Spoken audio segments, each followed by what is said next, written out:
All right, so you're gonna show me some pagoda rocks, right? Perfect little fountain. Oh, we passed it up. There they are. Look at how happy those fish are. Somebody wants to come out. I can see a pondless waterfall in there. I can see a fountainscape over there. I can see a pond right in there. All I see is potential. 2,200 lots with potential, Pop. I am in the Great Outdoors RV Park down here in Titusville, Florida. A pretty special place for me because this is where Pond Father Water Features, my dad's house. 3 years ago, I came and built my dad a gorgeous water feature. There was a time that I wasn't even talking to my dad. I'll talk a little bit more about that at the end of this video. I thought I would start with showing you his dream pond at his park. Look at these yards. This is very typical. This is a retirement community. Everybody's driving by waving to you on their golf cart. And look at my dad's yard.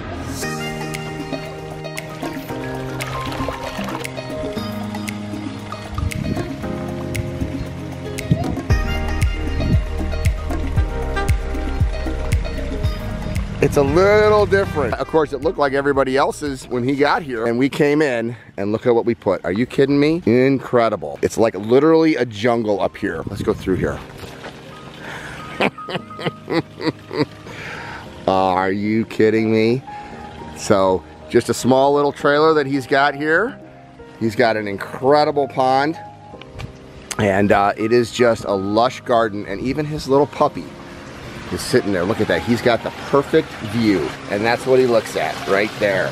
So this is my dad's water feature. It's only 3 years old, but look at how spectacular and beautiful this is. And look at how happy those fish are. Little patio right here to sit at. Look over, and this is what you see. Think about what the rest of the neighbors' houses look like, and then think about this.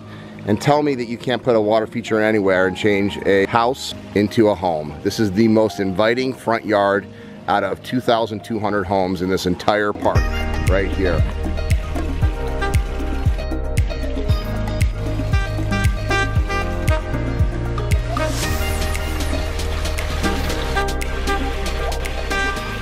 What's neat about a water feature, Dad, is it's always changing, right? Every season is different. Since I left here, you've done things, and even just today, we were talking about putting in a bench in here and putting a little area so that people that are driving by their carts would want to come over and say, welcome to sit by the pond, right? Absolutely. They added a lotus hot with the overflow a year ago because I just plumbed the overflow over to here, so this fills up with water that way. Yep. And I ran out of room in the pond. That little tub is connected to the back of the skimmer where I've put in an overflow. Can't see it. Right over there, there's an overflow. Overflows right to my lotus flower. And this lotus will be this high and filled with blooms another month or so. Then I have a nice spillway bowl I added after the pond was built about a year because I wanted to bring the sound of the pond closer to where people were walking by. That's what my spillway bowl accomplishes. And I think all of the fish are looking to get fed, as active as could possibly be in there. So the spillway bowl is new, and then this is called lizard tail, right? Yep. I mean, I love how it kind of frames out the whole feature there. And then of course the lights. Talk about this little light that you put in here. Yeah, I think it's a great idea. Well, I have some plants in the foreground, so when I put the light down low, the light was too harsh. Raised up the light so it was above the plants, pick up the reflections of the water and cast them onto the house. It's about a half an hour after sunset. You can see how this light in the foreground, right underneath the egret, is flashing off of the ripples in the pond, creating a really great flickering on the face of the house, kind of like a summertime fireplace. And what I love too, Dad, is there's a mystery that's created because you can't really see it because of the plants that have just grown up in here. To point out, we created a berm. When we dug the pond, we ran into water at 18 inches, and rather than to plumb it underneath and put in drainage tiles, we didn't want to go through that hassle. We just kept our dirt, and instead of putting it into a berm, we spread it around the perimeter and edges of the pond, raising the edges of the pond approximately 6 to 8 inches. We got our depth without having to dig deep. And this is kind of the main viewing area here. I've got a little tiny butt rock here. This is where I feed my fish from. Don't spill my beer.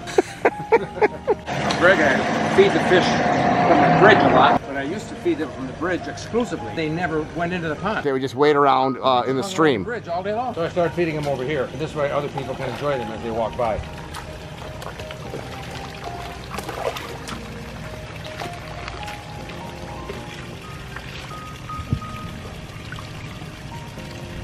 I also use some flake food because I have some smaller fish, so I like to feed them too. Let's see what brand that is. Oh, look, it's Aquascape Flake Food. And I love how the plants have just softened up the edges. So right when you're done with the pond, you know, it's very rocky. The whole goal, and we've said it about 1,000,000 times in these videos, you don't want to know where the water ends and the land begins. And when you have plants around the edges, it just softens everything. I see a boulder there, and I see no boulders until I get over here and I see a boulder. It really just softens up the perimeters when you have that.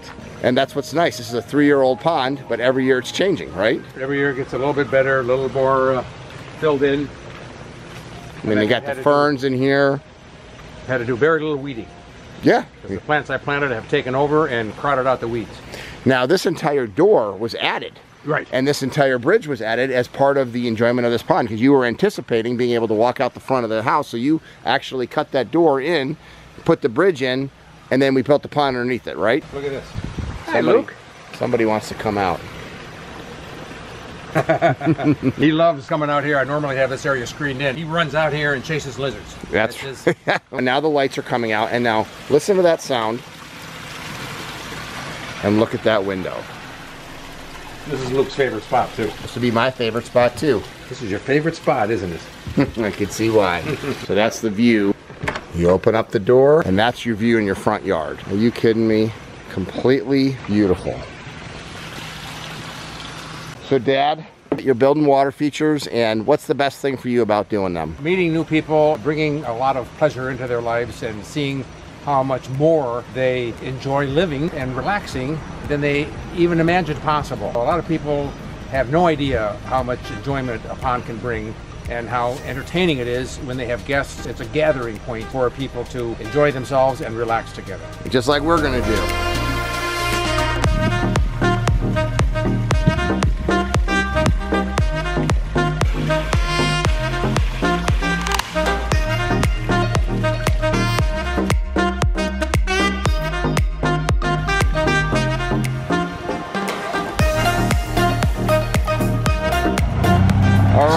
So when did you put these in, Pop? I put these in about 6 months ago or so. The job that was done when the room itself was being constructed. We could take the spoil and keep it on site and just spread it out before they put the sod in. Finished this, 2 of us, took about 4 hours or so. It's a 100-gallon aqua basin. Hey, I'm over here. Okay, 100-gallon aqua basin that disappeared underneath all the stone. These are pagoda rocks. They come in sets of 3.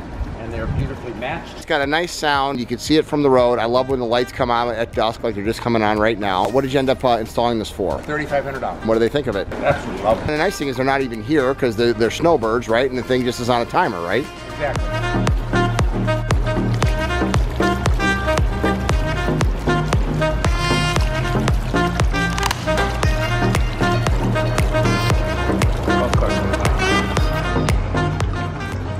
All right, so this is your old house, Pop? Yep, when we were snowbirds. Okay, for the 3 years that you came down here before you bought a lot. Exactly. Kept a trailer on the property, and then that executive suite. Oh, yeah. It had a kitchen, bathroom, laundry. Well, I can hear the... Sofa. Oh. That's Cooper. Hi, buddy. All right. Boy, he's sure happy to see you. Hey, buddy. He's a little chunker.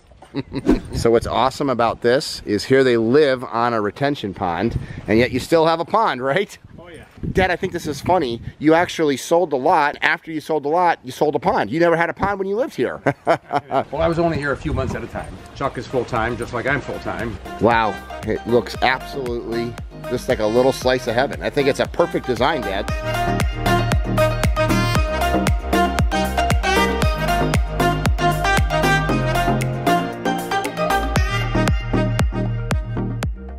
So, Dad, how many years ago did you put this in? 3? Not even 2 years yet. Okay, so it's been here for 2. You like to feed the fish and just relax by it? Oh, yeah. The sound?